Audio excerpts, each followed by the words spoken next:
कहते हैं ना शौक का कोई मुल नहीं। तो मुझे यकीन है कि आपको भी बहुत सारे टॉयज़ और उनमें ख़ास तौर पे वो जो उड़ते हैं और जिनको आप उड़ाते हैं बड़ा शौक़ रहा होगा। हमज़ा का ये शौक़ जो है ये अभी तक कायम दायम है और हमज़ा ने ये एक एक्सपीरियंस भी किया है। वैसे आपको पता है मैंने भी ये किया हुआ है और मैंने तो जहाज़ उड़ाया भी हुआ है, लेकिन उस वक्त अभी इस्लामाबाद में पाबंदी नहीं लगी थी और हम लोग जो है F10 पार्क है, एक बहुत बड़ा फातिमा जिन्ना पार्क, वहाँ पे बहुत सारे लोग इकट्ठे होते थे जो आराम से अपने ये जहाज़ जो उड़ाया करते थे। तो मैंने भी इस पे पूरा वो सेगमेंट किया था, लेकिन अब पाबंदी लग चुकी है सिक्योरिटी रीजंस की वजह से। बिल्कुल, ये जो फरा बातें कर रही है ना, ये मैं आपको दिखाने जा रहा हूँ। दाऊद के साथ हमने ये किया। दाऊद के पास बेहतरीन जहाज़ हैं। कैसे जहाज़ हैं वो हम आपको दिखाएं।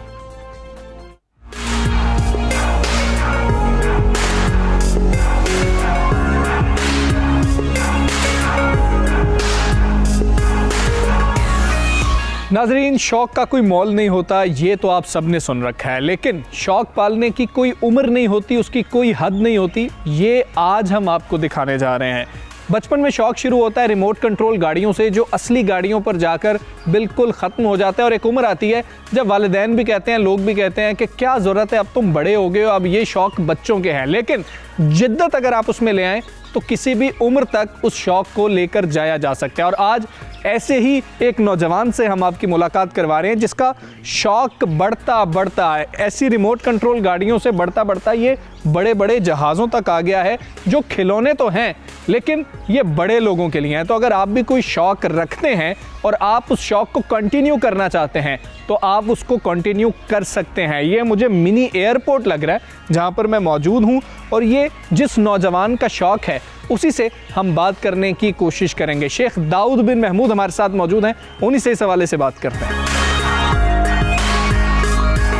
ये शौक़ हमें बताएं कि कब से शुरू हुआ और अभी तक ये कंटिन्यू है, या ये बचपन का ही शौक़ था और अब ख़त्म हो गया, आप सिर्फ वो चीज़ें पढ़ी हैं उनको कभी कभी आप जो है अप्लाई कर लें?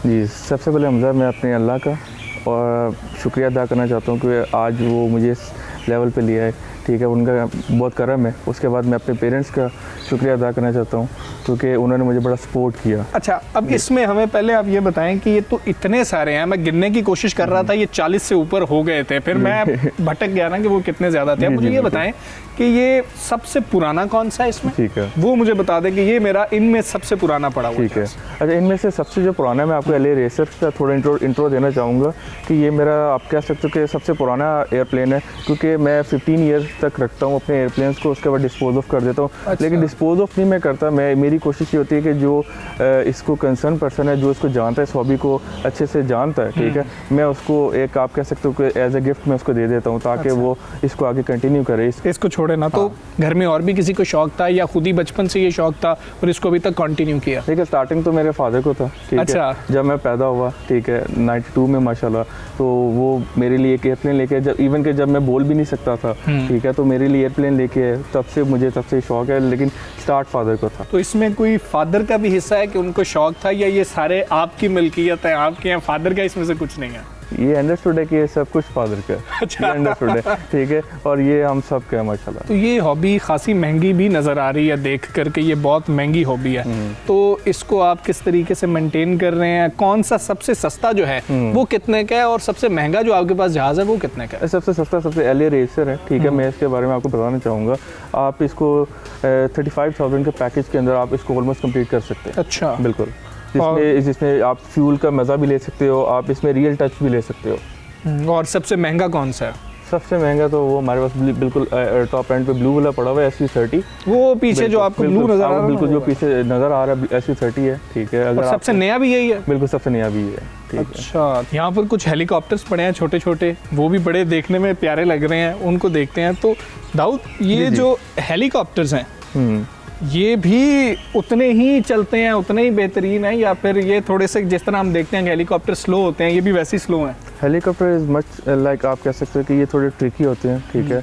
इसमें आपको आप जैसे हम लोग बात करते हैं 6 सेंस, ठीक है ना, हम लोग जब एयरप्लेन फ्लाई करते हैं तो आपको उसमें 6 सेंस ऑन करने नहीं पड़ते अपने जो माइंड के हैं, ठीक है, बट आपको हेली उड़ाते हुए आपको ये मेक श्योर करना पड़ता है कि आपने इसको बिल्कुल एक्यूरेट लेवल पे उड़ाना है, एक्यूरेट हाइट पे उड़ाना है, आपने इसके हैंग एक्यूरेट लेवल पे करना है। और इसके RPM बहुत हाई RPM होते हैं, 15 to 20,000 RPM पे ब्लेड रन अप कर रहा होता है, इसको स्पिन कर रहा होता है, ठीक है।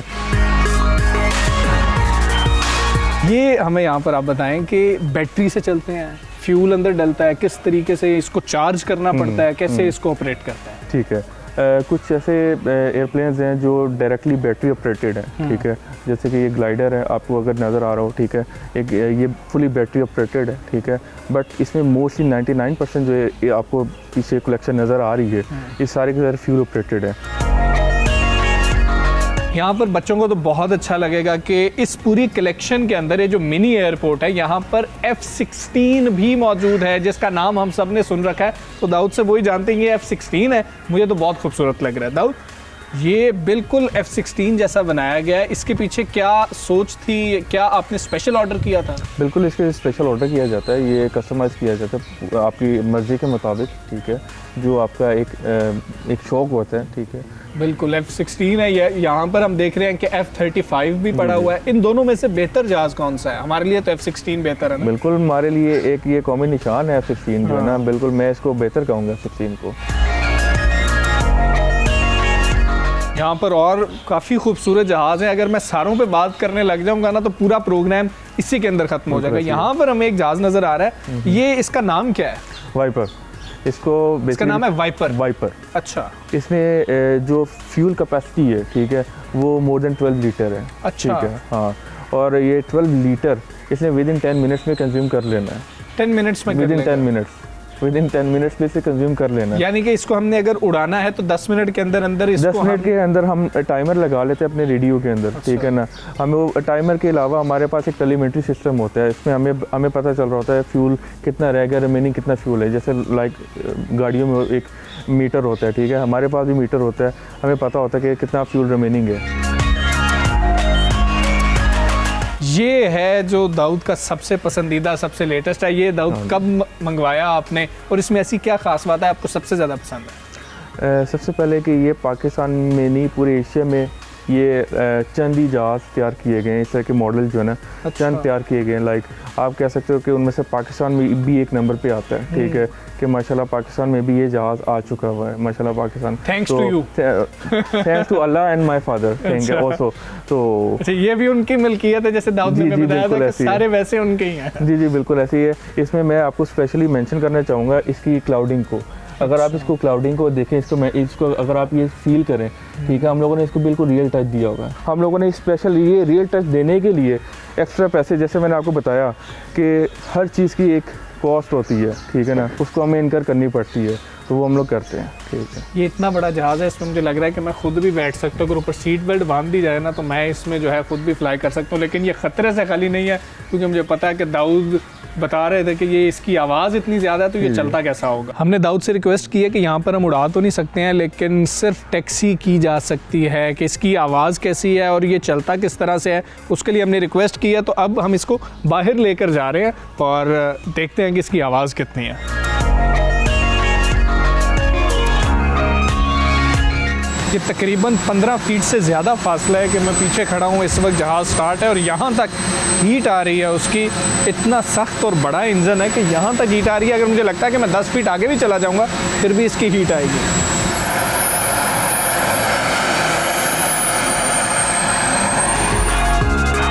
तो इंटरनेशनली कभी आपने किसी कंपटीशन में हिस्सा लिया है? इनके कंपटीशंस होते हैं, कभी सोचा कि हिस्सा लेना चाहिए? और इसके अलावा आपकी क्या हॉबी है?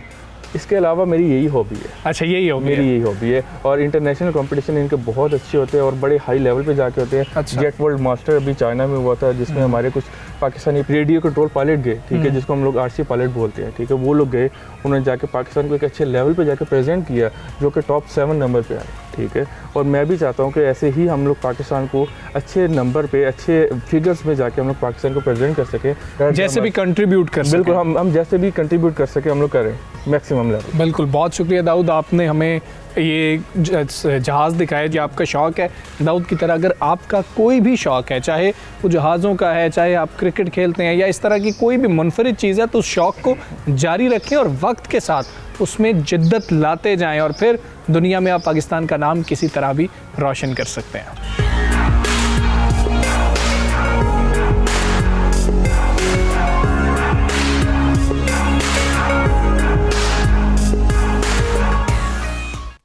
जी, जी, तो आप देख रहे थे कि हमज़ा ने किस तरह से विज़िट किया कि अगर शौक़ है तो कैसे आप एक ग्रैंड कलेक्शन भी कर सकते हैं और शौक़ को पाल भी सकते हैं।